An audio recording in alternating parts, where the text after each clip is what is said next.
Hello दोस्तों, आपका स्वागत है हमारे एफएफसी हब पर, जिस पे एफएफसी व R1D एग्ज़ाम के लिए फ्री में सभी कोर्स उपलब्ध होंगे।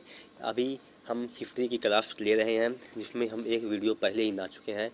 अगर आप सभी लोग हिस्ट्री की पहली क्लास ना देखे हैं तो हमारे प्लेलिस्ट पर जाकर उस क्लास को देख लें। ये सारी क्लिप क्या होगी, आपके लिए फ्री होगी।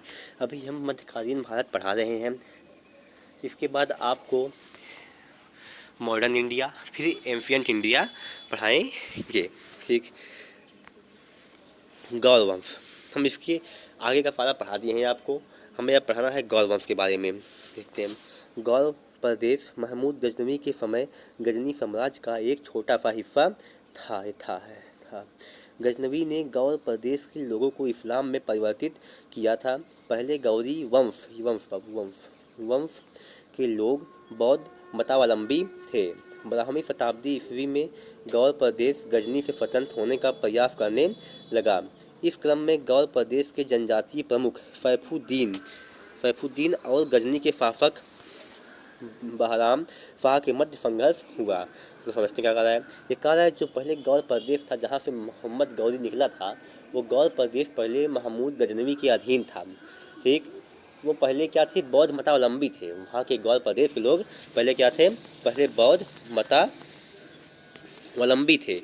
लेकिन बाद में इसके आक्रमण के कारण गजनवी ने ज़बरदस्ती उन लोगों का धर्म क्या किया, परिवर्तित करवा दिया।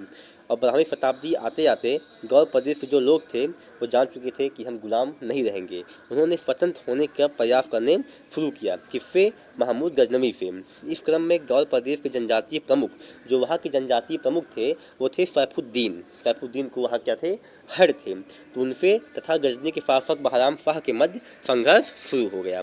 ठीक, सैफुद्दीन के भाई अलाउद्दीन हुसैन ने, जो सैफुद्दीन के भाई थे अलाउद्दीन हुसैन ने, उन्होंने 1155 में क्या किया, गजनी पर आक्रमण कर बहराम शाह की हत्या कर दी। गजनी को बुरी तरह लूटा और पूर्णतः जलाकर नष्ट कर दिया। इसलिए इसका नाम जहां फौज, विश्व को जलाने वाला, पड़ गया।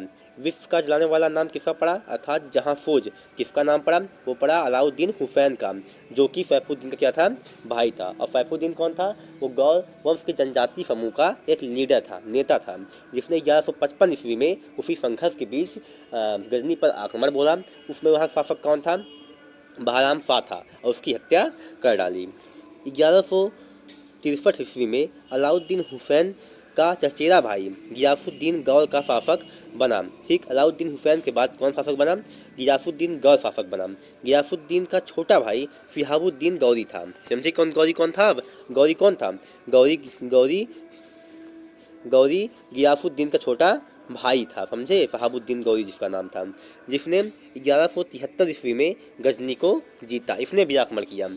शहाबुद्दीन गौरी ने भी आक्रमण करके 1173 में क्या किया, गजनी को जीता।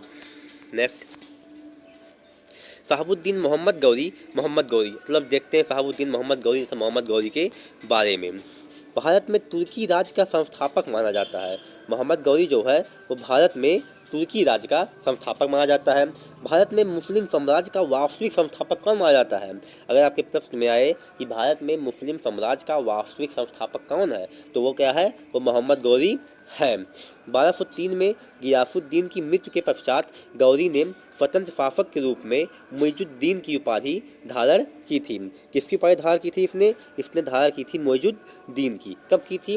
1203 में गियासुद्दीन की मृत्यु हुई, तब वह शासक बना, क्योंकि गियासुद्दीन का छोटा भाई कौन था, ये शहाबुद्दीन मोहम्मद गौरी ही तो था। इसके बाद ये शासक बना। मिनहाज ए तबकात ए नासरी में, किसमें, मिनहाज ए तबकात ए नासरी में गौरी को भारत विजय का विवरण मिलता है। ये गजनी पर अधिकार के पश्चात मोहम्मद गौरी ने भारत पर आक्रमण किया। पहले कहाँ किया इसने पहले आक्रमण किया गजनी को। इसने गजनी के जीतने के बाद भारत की तरफ अपना रुख किया, ये हम भारत की तरफ आक्रमण करेंगे। इसने सर्वप्रथम 1175 ईस्वी में मुल्तान के शिया शासक पर आक्रमण किया। 1178 में पाटन अर्थात गुजरात पर आक्रमण किया, परंतु यहाँ सोलंकी शासक मूलराज, क्या बाबू ये मूलराज है, मूलराज द्वितीय के पुत्र भीम द्वितीय के हाथों माउंट आबू के युद्ध में पराजित हुआ। यह भारत में मोहम्मद गौरी की पहली पराजय थी। ठीक, इसने पहला आक्रमण कहाँ किया था? इसका पहला आक्रमण हुआ था 1175 में। कहाँ कब हुआ था? 1175 में। कहाँ हुआ था? मुल्तान पे हुआ था। वो कहाँ हुआ था? फिया फाफक पर आक्रमण किया था। ठीक, दूसरा आक्रमण 1178 में गुजरात पर किया, जहाँ के सोलंकी फाफक अर्थात सोलंकी वंश के फाफक मूलराज द्वितीय के पुत्र भीम द्वितीय के हाथों माउंट आबू के युद्ध, देखो ये मेन है, प्रमुख है ये, माउंट आबू का युद्ध, माउंट आबू के युद्ध में पराजित हुआ। यह भारत में मोहम्मद गौरी की पहली पराजय थी। 1192 ईस्वी में तराइन के द्वितीय युद्ध में पृथ्वीराज चौहान तृतीय तथा मोहम्मद गौरी से युद्ध हुआ, जिसमें क्या हुआ? मोहम्मद गौरी क्या हुआ? फिर पराजित हुआ। तराइन का द्वितीय युद्ध बहुत निर्णायक माना जाता है। इस युद्ध ने दिल्ली सल्तनत की स्थापना का मार्ग प्रशस्त किया था। 1194 ईस्वी में चंदावल के युद्ध में मोहम्मद गौरी ने बनारस एवं कन्नौज के गढ़वाल शासक जयचंद को पराजित किया।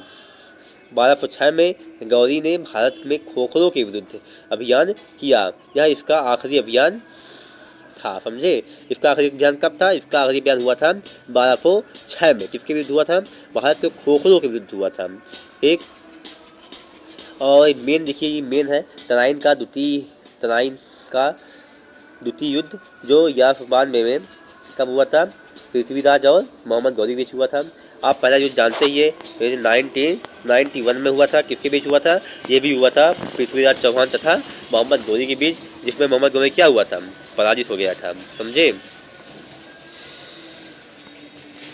मार्च 1206 ईस्वी में दमयक नामक स्थान पर सिंधु के तट पर नमाज पढ़ते समय गौरी की हत्या कर दी गई थी। इसकी हत्या कहाँ हुई थी? दमयक नामक स्थान पर हुई थी। कब हुई थी? 1206 में हुई थी। मोहम्मद गौरी का कोई उत्तराधिकारी नहीं था, अतः इसके मृत्यु के पश्चात इसके गुलामों ने इसके साम्राज्य का बंटवारा कर दिया। गजनी को कौन लिया? ताजुद्दीन एल-दोज दिया। कच्छ और मुल्तान को नसरुद्दीन कुवाचा लिया। दिल्ली और ताहिर को कुतुबुद्दीन ऐबक ने लिया। अब बंगाल, ये बाबू बंगाल है, बंगाल को इख्तियारुद्दीन मोहम्मद बिन बख्तियार खिलजी, कौन है ये? खिलजी ने लिया। मोहम्मद गौरी के 56 ग्रेन भार के सोने का सिक्का बनवाया था, जिस पर माँ लक्ष्मी की आकृति के साथ साथ मोहम्मद बिन फान, क्या लिखा बाबू? ये फान लिखा है, ये छान नहीं है, ये फान है। ये बाबू छान नहीं है, फान है, ये फान क्या छपा था? मोहम्मद बिन फान छपा था, जिस पर लक्ष्मी के आकृति के साथ मोहम्मद बिन फान अंकित था। लिखा सही लिखा है यहाँ पे, क्या लिखित था? मोहम्मद बिन फान अंकित था। इस सिक्के को दिल्ली वाला के नाम से जाना जाता है। किस जाना जाता है? दिल्ली वाला के नाम से जाना जाता है ये सिक्का। भारत में सर्वप्रथम मोहम्मद गौरी ने इक्ता प्रथा चलाई, चताई नहीं, वो चलाई है, गलत लिखा है, क्या है? चलाई, क्या है यहाँ पे? चलाई, इक्ता प्रथा चलाई, किंतु इल्तुतमिश ने इसे संस्था के रूप में बना दिया, इसे संस्था बना दिया। पहले इक्ता प्रथा कौन चलाया था भारत में? पहले प्रथम बार इक्ता प्रथा चलाने वाला भारत में मोहम्मद गौरी था। इसको संस्था के रूप में किसने बनाया? इल्तुतमिश ने बनाया। ठीक, दिल्ली सल्तनत, तो दिल्ली सल्तनत देखते हैं। दिल्ली सल्तनत काल कब से है? 1206 से 1226 ईस्वी तक है। कब से है? 1206 से 1226 ईस्वी तक, 1526 ईस्वी, 1206 से 1526 ईस्वी तक दिल्ली सल्तनत का काल है। 1206 ईस्वी में से 1526 ईस्वी तक दिल्ली पर कुल 5 वंशों ने 320 वर्षों तक शासन किया। इसमें पहला वंश कौन सा है? मामलूक या गुलाम वंश। फिर क्या है? खिलजी वंश। दूसरा तुगलक वंश, फिर सैयद वंश, फिर लोधी वंश। ये सब 5 वंश इन्होंने मिलकर दिल्ली सल्तनत पर 1206 से 1526 तक कुल 5 वंशों ने 320 वर्षों तक शासन किया। इसमें सर्वाधिक समय तक तुगलक वंश, कितना सर्वाधिक समय तक कौन किया राज? तुगलक वंश द्वारा किया। कितने साल? 94 वर्षों तक तुगलक वंश ने दिल्ली सल्तनत पर राज किया। और सबसे कम किसका था? खिलजी वंश का, वो अलाउद्दीन खिलजी वाला, गयासुद्दीन खिलजी वाला 30 वर्ष तक था। एक मामलूक वंश में। तो देखते हैं मामलूक वंश में कितने शासक थे। पहला शासक कौन था इसमें? कुतुबुद्दीन ऐबक था। दूसरा आराम शाह था। तीसरा इल्तुतमिश था। चौथा रुकनुद्दीन फिरोज था।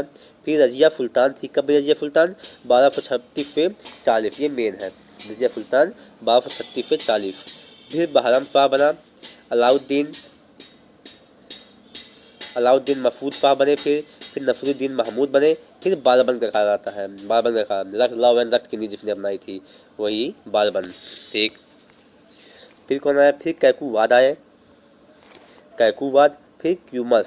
फिर आता है दूसरा वंश आता है, दूसरा वंश है खिलजी वंश आपका, जो 1290 से 1320 ईस्वी तक चला। जिसमें कौन था? पहला जलालुद्दीन खिलजी, इब्राहिम रुकनुद्दीन, अलाउद्दीन खिलजी, शहाबुद्दीन उमर, मुबारक शाह, नसरुद्दीन खुसरो। नसरुद्दीन खुसरो। फिर आते हैं आपके नेक्स्ट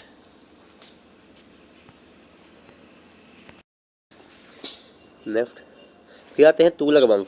तुगलक वंश में कब तक था? तुगलक वंश 1320 से 1412 ईस्वी तक तुगलक वंश रहा। इसमें कौन है? पहला गयासुद्दीन तुगलक है। फिर मोहब्बत बिन तुगलक है। पहले कौन है?